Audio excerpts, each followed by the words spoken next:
नमस्कार. The planners ही एक अशी कविता आहे जी आपल्याला आधुनिकीकरणावर एका वेगळ्याच दृष्टिकोनातून विचार करायला लावते. चला तर मग या कवितेच्या गंभीर विश्लेषणाला सुरुवात करूया. बरं, आपण हे सगळं कसं पाहणार आहोत? तर सर्वात आधी आपण समजून घेऊ की नियोजन किंवा प्लॅनिंगची ताकद काय असते. मग आपण भेटू या कवितेतल्या नियोजकांना.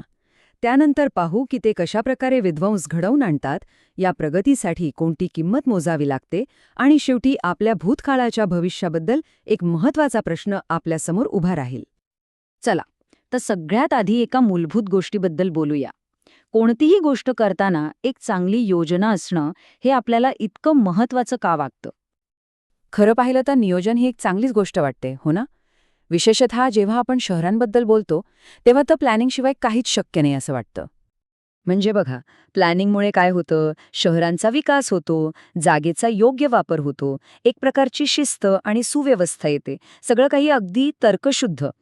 पण काय होईल जर हाच तर्क गरजेपेक्षा जास्त ताणला गेला तर? आणि इथेच द प्लॅनर्स ही कविता आपल्यासमोर येते. सिंगापूर ऑस्ट्रेलियन कवी बोई किम चेंग ह्याच मुद्द्यावर एक वेगळीच आणि खरं तर थोडी अस्वस्थ करणारी बाजू मांडतात. कविता सुरू होताच आपल्याला ह्या नियोजकांची ओळख होते. हे कोण आहेत आपल्याला माहीत नाही. ते अनामिक आहेत, पण त्यांची शक्ती अफाट आहे. त्यांचं काम कसं आहे तर अगदी गणिती, थंड आणि भावनाशून्य. आणि एक गोष्ट लक्षात घ्यायला हवी, हा केवळ इमारती बांधण्याचा विषय नाहीये. हा विषय आहे संपूर्ण नियंत्रणाचा, टोटल कंट्रोल. कवी इथे इतक्या प्रभावी प्रतिमा वापरतात की आपल्याला कळतं ह्या नियोजकांच्या इच्छेपुढे कोणीही, अगदी निसर्गसुद्धा टिकू शकत नाही. तर मग प्रश्न हा आहे की हे नियोजक हे नियंत्रण मिळवतात तरी कसं?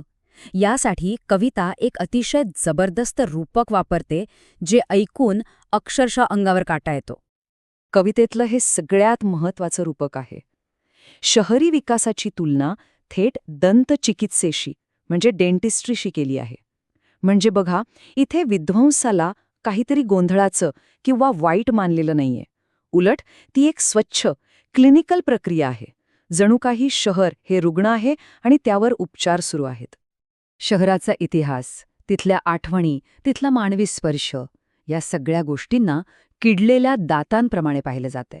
आणि मग एखाद्या कुशल डेंटिस्टप्रमाणे हे नियोजक त्या सगळ्या निरुपयोगी गोष्टी उपटून काढतायत. आणि मग शेवटी काय दिसतं? एकदम चकचकीत, सरळ रेषेत असलेलं शहर, अगदी परफेक्ट स्माईलसारखं. पण ते तितकंच कृत्रिम आणि एकसुरी आहे. आणि हे सगळं करताना लोकांचा विरोध होऊ नये म्हणून ते 3 गोष्टी वापरतात.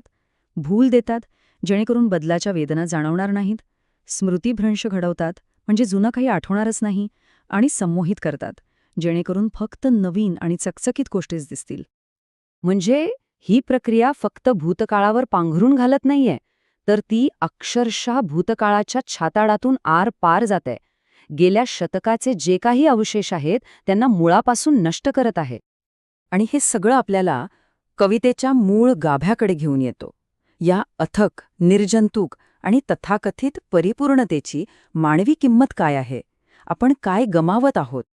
आता कवी आपलं लक्ष नियोजकांच्या कृतींवरून हटवून आपल्या आत म्हणजे मानवी मनावर आणतो. आणि तिथे काय दिसतं? तर तिथे एक मोठी पोकळी निर्माण झालीय. या ओळी खूप काही सांगून जातात.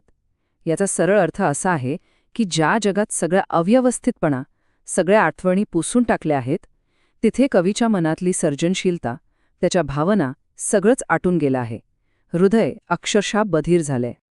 आता आपण कवितेच्या त्या शेवटच्या आणि कदाचित सर्वात महत्वाच्या वाक्याकडे येऊया, जे या संपूर्ण कवितेचं सार एका वाक्यात मांडतं.